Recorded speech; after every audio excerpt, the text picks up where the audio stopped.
تو اب اگر آپ غور کریں دیکھیں کہ ایک دن حضرت امیر المومنین عمر بن الخطاب جمعہ کا خطبہ پڑھا رہے ہیں منبر نبوی پر، اور آپ نے وہیں سے فرمایا کہ یا ساریت الجبل، یا ساریت الجبل، ساریہ پہاڑ کو اپنی پشت پہ رکھ کے حملہ کرو۔ صحابہ حیران ہے کہ ساریہ تو نہاوند میں جنگ لڑ رہا ہے، وہ تو مدینہ منورہ سے تقریباً 2 مہینے کا سفر ہے، اور حضرت یہاں منبر پہ کھڑے ہوئے فرما رہے ہیں یا ساریت الجبل۔ بہرحال اللہ نے مہربانی کی کہ حضرت ساریہ جنگ میں فتح یاب ہو گئے۔ جب واپس آئے مدینہ منورہ، ساتھیوں نے حال احوال پوچھا تو انہوں نے کہا کہ ہم بالکل شکست کے قریب پہنچ گئے تھے کہ حضرت عمر کی آواز آئی۔ انہوں نے حکم دیا کہ اپنی حیت بدلو، پہاڑ کو پشت میں رکھ کے حملہ کرو۔ تو ہم نے حضرت عمر کے حکم پہ عمل کیا اور اللہ نے ہمیں فتح عطا فرمایا۔ تو اللہ نے ہوا کو بھی مسخر کر دیا کہ حضرت عمر کی آواز کو پہنچائے۔ اسی طرح جب مدینہ منورہ میں ایک دفعہ بے انتہا سخت قسم کی آگ آئی، اور آگ اتنی شدید تھی کہ وہ پہاڑوں کو بھی جلا رہی تھی۔ آج بھی آپ اگر مدینہ منورہ جائیں انشاءاللہ تو ایئرپورٹ روڈ جو ہے نا، اس پہ جب آپ اور آگے جائیں گے تھوڑا 5-10 کلومیٹر، تو اب بھی وہ پہاڑ موجود ہے، آدھا جلا ہوا ہے اور آدھا بچا ہوا ہے،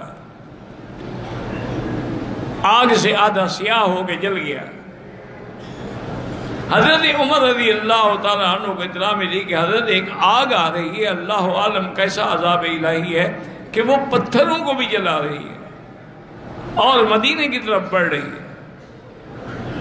حضرت عمر رضی اللہ تعالیٰ عنہ گھوڑے پہ سوار ہوئے، گھوڑا دوڑایا اور وہاں پہنچے، دیکھا کہ بالکل آگ تو پہاڑوں کو بھی جلا رہی ہے۔ تو آپ نے اپنا درہ مارا آگ پہ اور کہا کہ تمہیں پتہ نہیں کہ آگے حدود حرم محمد مصطفیٰ ہیں، رک جاؤ یہی۔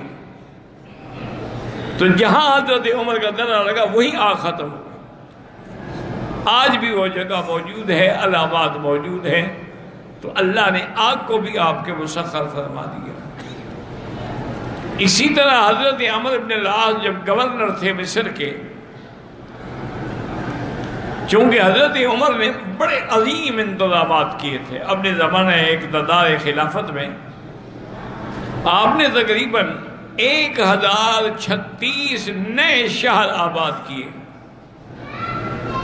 اور اسی طرح آپ نے تقریباً 4000 نئی مساجد تعمیر کرائی، اور ان میں خطباء اور ائمہ اور مدرسین کا انتظام فرمایا۔ اسی طرح آپ نے نظام عدل قائم فرمایا۔ اسی طرح آپ نے اپنے ملک کو صوبوں میں تقسیم کیا، چونکہ اب تو 22 مربع میل پہ حکومت ہو چکی تھی۔ حضرت عمر کے زمانے میں یعنی آپ دیکھیں کہ مصر ہے، شام ہے، عراق ہے، کردستان ہے، آرمینیا ہے، تبرستان ہے، یہ سارے حضرت عمر کے زمانے میں فتح ہو گئے۔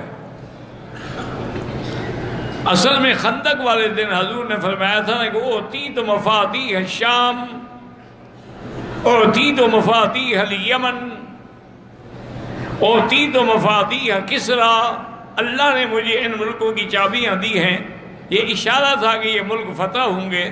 تو اللہ کی شان یہ ہے کہ حضور کا فرمان حضرت عمر کے ہاتھوں پورا ہوا اور ملک فتح ہوئے، اور حضرت نے پھر ہر جگہ گورنر بھیجے، اور گورنروں کو بھی ہدایت کی کہ تمہارے دروازے پر کوئی دربان نہ ہو اور کسی کو ملنے سے روکا نہ جائے، سادہ کپڑے پہننے ہیں، سادی روٹی کھانی ہے، تاکہ کسی کو احساس نہ ہو کہ ہم غریب ہیں اور گورنر مزے سے کھا رہے ہیں۔ حضرت عمرو بن العاص نے مصر کے گورنر تھے، ان کے پاس کچھ لوگ آئے مصر کے، انہوں نے کہا حضرت ہماری یہ عادت ہے کہ ہم محرم کی 11 تاریخ کو ایک نوجوان کنواری لڑکی بالکل زیوروں سے لدی ہوئی دریائے نیل کے سپرد کرتے ہیں، دریائے نیل کی نظر کرتے ہیں، اور وہ دریائے نیل میں اس کو دفن کیا جاتا ہے۔ اگر ہم ایسا نہ کریں تو دریائے نیل میں پانی نہیں آتا۔ اب آپ آ گئے، اسلام آ گیا، اب بتائیں ہم کیا کریں؟ انہوں نے کہا بھی یہ بڑا اہم مسئلہ ہے، میں اس میں مشورہ لوں گا امیر المومنین حضرت عمر سے۔ انہوں نے پیغام بھیجا، حضرت عمر نے کاتب کو فرمایا کہ خط لکھو، من عبداللہ عمر بن الخطاب الی بحر النیل۔ حضرت عمر دریائے نیل کو حکم دیتا ہے، ان کو تجری من قبلک فلا تجری، اگر تم اپنے من سے چلتے ہو تو بالکل نہ چلو، فَإِن كُنْتَ تَجْرِي بِإِذْنِ اللَّهِ فَجْرِ، اور اگر تم اللہ کے حکم سے چلتے ہو تو چلو۔ حضرت عمر نے حکم دیا کہ میرا خط جب پہنچے نا، اس کو لے کے دریائے نیل کے اندر رکھ دو۔ دریا پڑھتے ہیں بلا، آپ خود اندازہ کریں کہ دریا پانی ہے، پانی میں لکھا ہوا خط ڈال دو تو مٹ جائے گا، لیکن یہ عمر کا خط ہے جو دریاؤں پر بھی آپ مخاطب ہو رہے ہیں۔ تو حضرت عمر بن العاص فرماتے ہیں کہ میں چند ساتھیوں کو لے کے گیا اور وہ خط آپ کے حکم کے مطابق دریا کے درمیان میں جا کے رکھ دیا۔ ایک رات میں 16 گز پانی چڑھ گیا۔ اتنا پانی کبھی زندگی میں نیل میں نہیں آیا تھا، اور اللہ کی شان ہے کہ حضرت عمر کے اس خط کے بعد سے لے کر آج تک پھر نیل بند نہیں ہوا۔ تو اس لیے علامہ اقبال نے کہا تھا نا، بر تو بر ہے دریا بھی نہ چھوڑے ہم نے، بحر و بر میں دوڑا دیے گھوڑے ہم نے۔ حضرت عمر کا حکم ہواؤں پہ بھی چلتا تھا، دریاؤں پہ اور آگ پہ بھی چلتا تھا۔ اسی طرح ایک دن حضرت عمر کھڑے تھے مدینہ منورہ کے شہر کے باہر، زمین میں زلزلہ آیا۔ حضرت عمر نے غصے سے اپنا کوڑا مارا زمین کے اور کہا اسبت ما عدلت علیک، رک جاؤ، میں نے تم پر عدل نہیں کیا ہے کہ تمہیں زلزلہ آ رہا ہے۔ حضرت عمر کا کوڑا لگنا تھا کہ زمین تھم گئی اور زلزلہ ختم ہو گیا۔ تو حضرت امیر المومنین حضرت عمر رضی اللہ تعالی عنہ کے اسی طرح پھر آپ کے انتظامات کو دیکھیں۔ ایک دن آپ رات کو گشت کر رہے ہیں،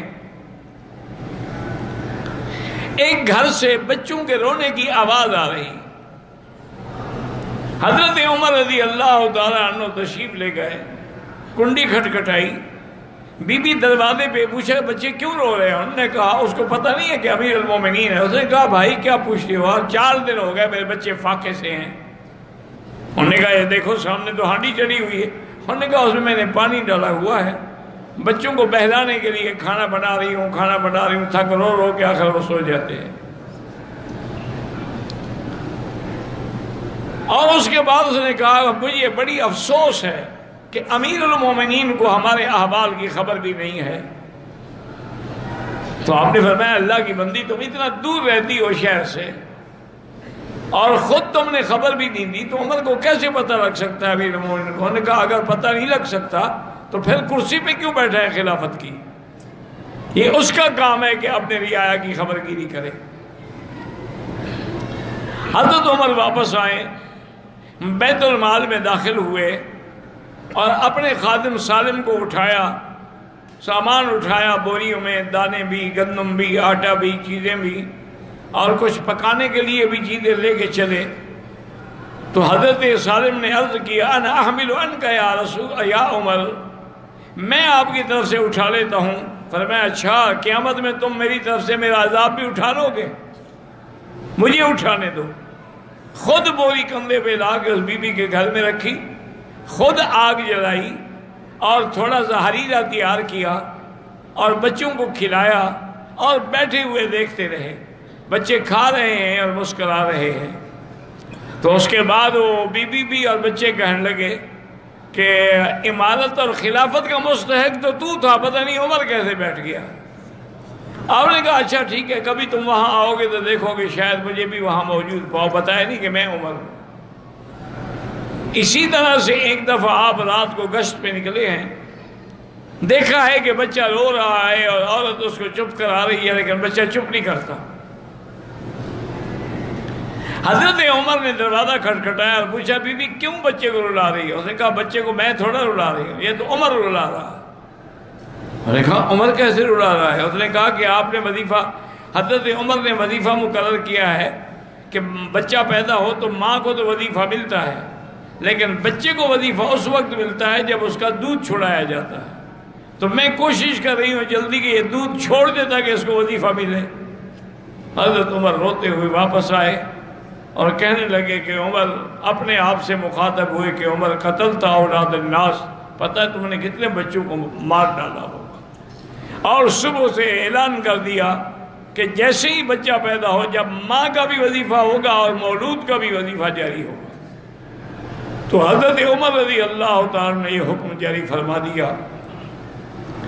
اسی طرح ایک دفعہ رات کو گشت کر رہے ہیں، دیکھا کہ خیمہ لگا ہوا ہے، باہر ایک آدمی بیٹھا ہے اور خیمے کے اندر سے کسی عورت کے کچھ کرانے اور رونے کی آواز بھی آ رہی ہے۔ حضرت عمر قریب گئے، فرمایا کون ہو؟ نے کہا حضرت میں مسافر ہوں، لیکن اتفاق کی بات ہے کہ سفر میں میری بیوی جو ہے نا اندر اس وقت زچگی کی حالت میں ولادت ہونے والی ہے، اور کوئی عورت نہیں، کوئی سامان نہیں، کوئی اسباب نہیں، میں اللہ کے آگے بیٹھے دعا کر رہا ہوں۔ اور فرمایا کہ اچھا ٹھیک ہے، آپ جلدی سے گھر آئے، اپنی بیوی ام کلثوم بنت علی رضی اللہ تعالی عنہ، حضرت علی کی بیٹی ام کلثوم آپ کی بیوی تھی، اٹھایا، کہا ام کلثوم آج ایک موقع آ گیا جنت کمانے کا۔ اور نے کہا کیا بات ہے؟ اس طرح ایک بیچاری ولادت کی مشکل میں ہے اور اس کے پاس کوئی عورت نہیں ہے۔ ام کلثوم نے سامان اٹھایا ولادت کے لیے، جو چیزیں ضروری ہوتی ہیں، کچھ کھانے کی، کچھ پینے کی، کچھ کپڑے، کچھ لباس، کوئی چادریں لے کے آئی اور اندر داخل ہو گئی۔ اب وہ بندہ بیچارہ مسافر پریشانی، یہ کون اللہ کا فرشتہ رحمت کا بن کے آ گیا، عورت کو لے کے بھی آ گیا ہے۔ تھوڑی دیر گزری تو اندر سے آپ کی بیوی نے آواز دی کہ یا امیر المومنین ابشر اخیک بغلام، اپنے بھائی کو خبر دے دو کہ اللہ نے اس کو لڑکا دیا ہے۔ اب وہ بیچارہ تو کانپنے لگ گیا کہ آپ امیر المومنین ہیں۔ حضرت نے فرمایا اللہ کے بندے، امیر المومنین ہونے کا کیا مطلب ہے؟ کہ اپنے رعایا کے ہر دکھ کا خیال رکھیں، اگر میں نے کچھ کیا ہے تو یہ میرے فرائض میں شامل ہے، میں نے کوئی احسان نہیں کیا ہے تم پر، اس کے بعد بھی تمہیں کوئی ضرورت ہو تو مدینہ منورہ میں میرے پاس آ جائے۔ تو حضرت عمر رضی اللہ تعالی عنہ ہر چھوٹی سے چھوٹی اور بڑی سے بڑی بات کا خیال رکھتے ہیں۔ اسی طرح ایک دن آپ رات کو گشت کر رہے ہیں، دیکھا کہ ایک عورت اپنی بیٹی کو کہہ رہی ہے کہ بیٹی دودھ میں پانی تھوڑا ملا دو، کچھ دودھ بڑھ جائے گا، 4 پیسے زیادہ مل جائیں گے، تمہارا گزارا ہو جائے گا۔ اس نے کہا کہ نہیں، عمر نے منع کیا ہے کہ دودھ میں پانی مت ملایا کرو۔ اور نے کہا تم عجیب لڑکی ہو، این عمر هل ينظر عمر، عمر دیکھ رہا ہے؟ انہوں نے کہا رب عمر ينظر، عمر تو نہیں دیکھ رہا، عمر کا خدا دیکھ رہا ہے، میں پانی نہیں ملاؤں گی۔ تو حضرت اس مکان پہ ایک نشانی لگا کے آ گئے اور صبح کو ان کو پیغام بھیجا کہ آپ کی لڑکی جو ہے میں اپنے بیٹے عاصم کے لیے لینا چاہتا ہوں، میں اس کو بہو بنانا چاہتا ہوں۔ انہوں نے پوچھا کہ وجہ کیا؟ انہوں نے کہا میں نے رات بات سن لی تھی تمہاری بچی کی، اس کا عقیدہ اور اس کی دیانت دیکھ کر میں مجبور ہوا ہوں کہ میں اس کو اپنی بہو بنا لوں۔ تو وہ حضرت کی بہو بن کے، امیر المومنین کی بہو بن کے امیر المومنین کے گھر میں آ گئی۔ اللہ کی شان دیکھیں، یہ حضرت عمر بن عبدالعزیز جو ہیں ان کی نواسی کی اولاد میں سے ہیں۔ تو سیدنا عمر رضی اللہ تعالی عنہ نے ہر مسئلے میں ایک اور عجیب واقعہ مدینے میں پیش آیا۔ ایک پرنالہ لگا ہوا تھا حضرت عباس کے مکان پہ، وہ مکان جو ہے مسجد نبوی کے قریب تھا۔ اچھا کبھی بارش ہو جاتی نا تو پانی جب گرتا تو نمازی بڑے پریشان ہوتے تھے۔ حضرت عمر رضی اللہ تعالیٰ نے تشریف لائے، حکم دیا کہ پرنالہ اکھاڑ دو۔ پرنالے کو اکھاڑ لیا گیا۔ حضرت عباس باہر گئے ہوئے تھے، واپس تشریف لائے تو دیکھا کہ پرنالہ نہیں ہے۔ پوچھا کہ پرنالہ کس نے اکھاڑا ہے؟ انہوں نے کہا عمر نے اکھاڑا ہے۔ کہا اچھا، اس کو کیسے جرأت ہوئی کہ میرے مکان میں میری اجازت کے بغیر میرا پرنالہ اتار لے؟ ابی بن کعب جو ہیں اس وقت قاضی تھے مدینے کے، اس نے آ کے ان کی عدالت میں دعویٰ دائر کیا عمر کے خلاف۔ قاضی نے آپ کو طلب کیا، حضرت عمر نے کہا کہ حضرت میں نے اپنی ذاتی ضرورت کے لیے نہیں اتارا، یہ جب بارش ہوتی ہے پانی گرتا ہے تو نمازی جب گزرتے ہیں تو ان کے کپڑے خراب ہو جاتے ہیں، راستہ خراب ہو جاتا ہے۔ لیکن حضرت عباس نے کہا، قاضی سے نے کہا حضرت یہ پرنالہ میں نے نہیں رکھا، یہ پرنالہ حضور نے اپنے ہاتھ سے میرے مکان پہ رکھا تھا، مجھے اس لیے دکھ ہے کہ اسے وہ پرنالہ اتارا ہے جو حضور پاک نے رکھا تھا۔ حضرت عمر نے قاضی سے کہا کہ حضرت آپ فیصلہ نہ کریں، اب میں فیصلہ خود کروں گا۔ حضرت عباس کو لے کے آگے اور آ کے کہنے لگے عباس بات سنو، میں دیوار کے ساتھ کھڑا ہو جاتا ہوں، میرے کندھے پہ سوار ہو کے پرنالہ رکھو۔ تو اب حضرت عمر دنیا دیکھ رہے، امیر المومنین دیوار کے ساتھ کھڑے، حضرت عباس کندھے پہ چڑھے ہوئے پرنالہ لگا رہے ہیں۔ جب پرنالہ لگ گیا حضرت عباس نیچے اترے، انہوں نے کہا امیر المومنین بات یہ ہے آپ نے جو کچھ کیا وہ ٹھیک ہے، میں بھی صرف احقاق کے حق کے لیے دعویٰ کیا تھا کہ کیا قاضی عدل کرتا ہے یا نہیں کرتا ہے، ورنہ میں بھی جانتا ہوں کہ اس پرنالے سے لوگوں کو تکلیف ہوتی ہے، لہذا یہ پورا مکان میں نے مسجد نبوی کے لیے وقف کر دیا، آپ میرے مکان کو توڑ کے مسجد میں شامل کر دیں۔ تو وہ مکان بھی الحمدللہ مسجد نبوی میں شامل ہو گیا۔ تو حضرت عمر رضی اللہ تعالی عنہ کبھی اتنے گھبرا جاتے تھے کہ ایک دن جنگل میں لیٹے ہوئے ہیں اور کہہ رہے ہیں کہ یا عمر انت وزی رفعک اللہ، انت ذال ہداک اللہ، انت ذلیل اعزک اللہ۔ تم تو ایک عام آدمی تھے، تمہیں اللہ نے اتنی شان دی، تم تو بھٹکے ہوئے تھے، اللہ نے تمہیں اسلام سے ہدایت دی، تم تو کمزور تھے، اللہ نے تمہیں اتنا طاقتور بنا دیا، اب تم قیامت میں اللہ کو کیا جواب دو گے اگر کسی کو تکلیف ہوئی؟ ایک گورنر آئے ہمس سے ملنے کے لیے، جب مدینے میں آئے تو انہوں نے پوچھا کہ بھی امیر المومنین کا محل کہاں ہے؟ انہوں نے کہا امیر المومنین کا تو کوئی محل نہیں، یہ سادہ سا مکان ہے۔ پتہ کیا؟ انہوں نے کہا گھر میں نہیں ہے۔ مسجد میں پتہ کیا؟ انہوں نے کہا مسجد میں بھی نہیں ہے۔ ایک آدمی ملا، انہوں نے کہا حضرت باہر جا رہے تھے، وہ گورنر بھی باہر چل پڑا، کہتا ہے میں آگے آیا تو میں نے دیکھا کہ ایک درخت کے سائے میں آدھی دھوپ ہے آدھا سایہ ہے، کچی اینٹ، مٹی کی کچی اینٹ پہ عمر سر رکھ کے سو رہا۔ وہ گورنر کھڑا ہو کے حیران ہو کے کہتا ہے کہ یا عمر عدلتا امنتا فنمتا، عمر تم نے عدل کیا، امن قائم کر دیا، اس لیے ہم مزے کی نیند بھی سو رہے ہو۔ ایک ہم ہے کہ پہرے لگا کے سوتے ہیں، چونکہ ہم نے عدل نہیں کیا۔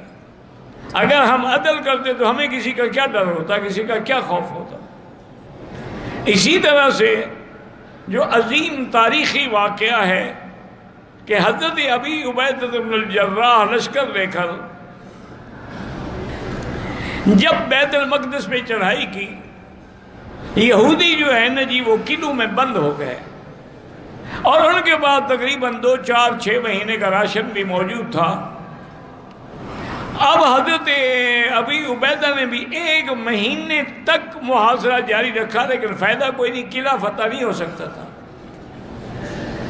تو وہاں کے راہب جو ہیں، علماء جو تھے، انہوں نے ابی عبیدہ سے پیغام بھیجا کہ ہم آپ کو ملنا چاہتے ہیں۔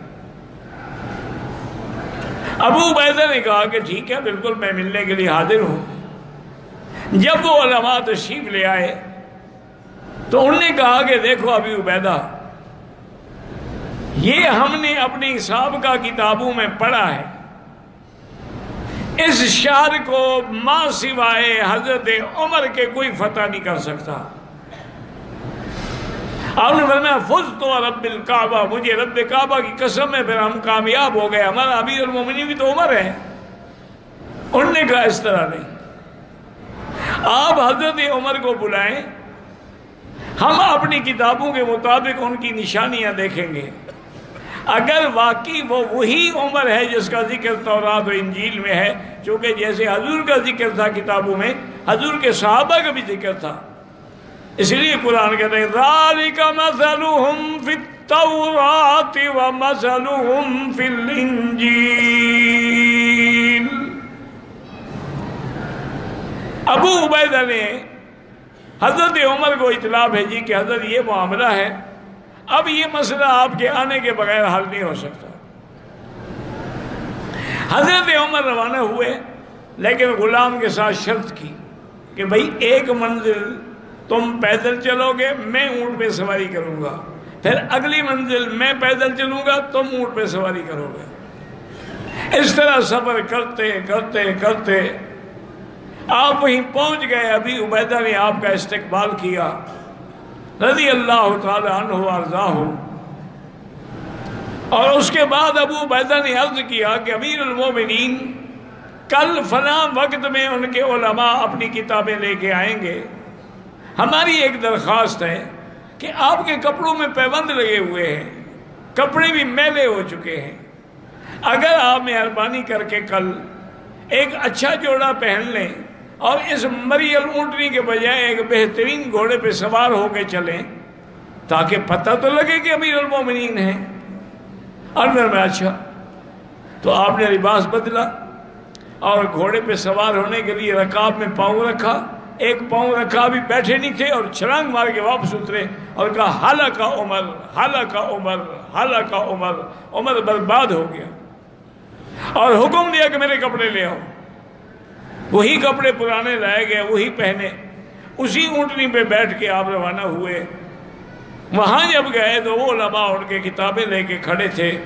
انہوں نے ایک ایک علامت، ایک ایک نشانی دیکھی اور سب کچھ دیکھنے کے بعد انہوں نے کہا کہ حقیقت یہ ہے کہ آپ ہی عمر بن الخطاب ہیں اور آپ ہی خلیفہ محمد مصطفیٰ ہیں، اور اس شہر کی فتح اللہ نے آپ کے ہاتھ میں رکھی. یہ چابیاں بغیر لڑائی کے ہم آپ کو پیش کرتے ہیں. شہر فتح ہو گیا. حضرت عمر نے وہاں ایک مسجد بھی تعمیر کروائی اور کچھ دن قیام بھی فرمایا. ابی عبیدہ نے پوچھا کہ حضرت آپ گھوڑے سے بھی اترے اور فرمایا کہ ہلاک عمر، ہلاک عمر، یہ کیوں فرمایا تھا؟ کہنے لگے کہ میں جب گھوڑے پہ سوار ہونے لگا تو اللہ نے مجھے دکھلایا کہ عمر کیا کر رہے ہو، ہم نے تمہاری نشانیاں تورات میں یہ تو نہیں لکھی ہوئی ہیں کہ گھوڑے پہ سوار ہو کے آئے گا. تو اگر تمہاری نشانیاں غلط ہو گئیں تو صرف تم پہ اعتراض نہیں ہوگا بلکہ اللہ کے نبی کی نبوت پہ اعتراض ہوگا کہ نعوذ باللہ یہ خلیفہ جھوٹا ہے تو نبی بھی جھوٹا ہے. اس لیے میں نے کہا تھا کہ ہلاک عمر، ہلاک عمر. تو اللہ تعالیٰ نے فتح بیت المقدس جو ہے وہ بھی آپ کے ہاتھوں میں رکھی. کامیاب و کامران ہو کر مدینہ منورہ میں آئے. آپ حج پہ تشریف لائے اور حج پہ آپ عرفات کے میدان میں بیٹھے ہیں اور دعا کر رہے ہیں کہ یا اللہ اب میں بوڑھا ہو گیا، اب میں نظام خلافت نہیں سنبھال سکتا. اللہم ارزقنی موت الشہادت فی سبیلک. اللہ مجھے موت بھی شہادت کی دے اور دفن بھی مجھے مدینہ منورہ کا نصیب ہو. یہ دعائیں کرتے رہے سارے راستے میں. بہرحال آپ مدینے میں حج کے بعد تشریف لے آئے. ایک دن صبح کی نماز میں آپ نماز پڑھانے کے لیے حرم میں مسجد میں آئے. آپ نماز میں صفیں ٹھیک کر رہے ہیں کہ ایک دشمن ایرانی النسل تھا، ابو لؤلؤ فیروز المجوسی. ابو لؤلؤ اس کی کنیت تھی، فیروز اس کا نام تھا، وہ مجوسی تھا اور ایرانی النسل تھا. اس نے زہر میں بجھایا ہوا خنجر چھپایا ہوا تھا. اس نے حضرت عمر رضی اللہ تعالیٰ عنہ پہ جب آپ محراب میں تھے حملہ کیا اور پورا ایک طرف سے دوسری طرف تک کاٹ دیا اور آپ کی آنتیں مبارک باہر آ گئی. اور اسی اثنا میں پہلی صف کے لوگوں نے اس کو پکڑنے کی کوشش کی، لیکن اس میں 13 آدمی زخمی ہوئے جن میں 9 جو تھے وہ شہید ہو گئے. اس عالم میں بھی حضرت عمر کو نماز کا خیال تھا. اپنے بیٹے کو حکم دیا کہ آگے بڑھو اور نماز پڑھاؤ. تو ان کے بیٹے نے جب نماز پڑھائی اور صحابہ کو آواز سمجھ نہ آئی کہ یہ عمر کی آواز تو نہیں ہے، لیکن ان کو پتہ نہیں تھا، جو پیچھے والے صفوں والے تھے ان کو تو پتہ ہی نہیں لگا کہ کیا ہو چکا ہے۔ نماز ہونے کے بعد دیکھا کہ حضرت عمر تو شہید ہے اور منبر محراب نبوی جو ہے خون سے لت پت ہے۔ حضرت عمر رضی اللہ تعالیٰ نے بیٹے کو بلایا، طبیب آ گئے، انہوں نے پینے کے لیے دوائی دی تو باہر نکل آئی، انہوں نے کہا کہ بچنے کی کوئی امید نہیں ہے۔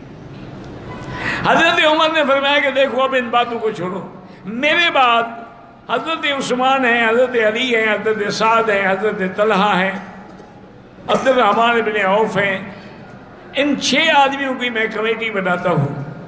میں اگر کسی کو خلیفہ نہ بناؤں تب بھی سنت ہے کہ حضور نے اپنا خلیفہ کسی کو مقرر نہیں کیا تھا، اور اگر میں خلیفہ مقرر کر دوں تب بھی جائز ہے کہ حضرت ابو بکر نے اپنا خلیفہ عمر کو بنایا تھا، لیکن میں 6 آدمیوں کی کمیٹی بناتا ہوں۔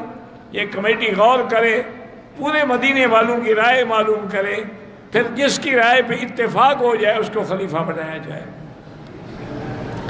اور آپ نے بیٹے کو آپ نے بلایا اور کہا کہ دیکھو بات سنو، تم فوراً جاؤ سیدہ عائشہ صدیقہ رضی اللہ عنہا کے دروازے پر، اور اس کو یہ نہ کہنا کہ امیر المومنین، اس کو کہنا عمر نے مجھے بھیجا ہے اور درخواست کرتے ہیں کہ اگر آپ اجازت دے دیں تو میں آپ کے حجرے میں دفن ہو جاؤں۔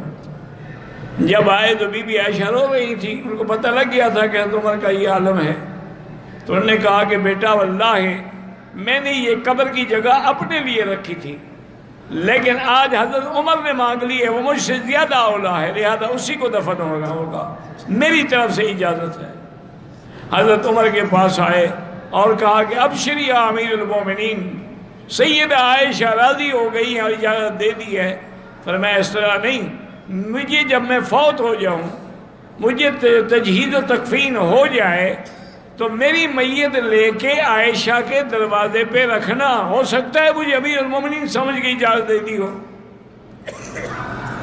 اگر اجازت دیں پھر مجھے روضہ رسول میں دفن کیا جائے، ورنہ جنت البقیع کے قبرستان میں دفن کیا جائے۔ حضرت عمر رضی اللہ تعالیٰ عنہ کو لے آئے، انہوں نے آ کے کہا، بی بی عائشہ نے روتے ہوئے کہا کہ میں نے اجازت دے دی ہے، اب یہاں حضرت عمر کا حق ہے، اور اللہ کے نبی کی پیشین گوئیاں جو تھی وہ بھی پوری ہو گئی کہ خلقنا من تربۃ واحدۃ، کہ ہم ایک مٹی سے پیدا ہوئے ہیں، میں ابو بکر اور عمر، اور ایک ہی جگہ ہم دفن ہوں گے، اور قیامت میں ہم ایک ہی جگہ سے کھڑے ہوں گے۔ تو آج اللہ کے نبی کی پیشین گوئی بھی پیاری ہو گئی، اور شہید محراب حضرت عمر رضی اللہ تعالیٰ عنہ حضور کے قدموں میں دفن ہو گئے۔ آپ اندازہ کریں 22 لاکھ مربع میل پہ حکومت کرنے والا عمر جب فوت ہوتا ہے 86,000 درہم قرضہ ہے آپ پر، قرضہ چھوڑ کے مرے ہیں، اور آپ نے وصیت کی تھی کہ میرا جو مکان ہے بیچ دو اور قرض ادا کرو، تو آپ کا مکان فوراً بیچا گیا اور آپ کا قرضہ جو ہے وہ ادا کیا گیا۔ اس کے علاوہ یعنی آپ نے کوئی جائیداد نہیں چھوڑی ہے، رضی اللہ تعالی عنہ وارضاہ۔ اللہ تبارک و تعالی نے آج یعنی مراد نبی کو میں شہید محراب کو دفن بھی کہاں ملا؟ روضہ محمد مصطفیٰ میں، جو جنت کا ٹکڑا ہے، ما بین بیتی و منبری روضۃ من ریاض الجنہ، رضی اللہ تعالی عنہ وارضاہ۔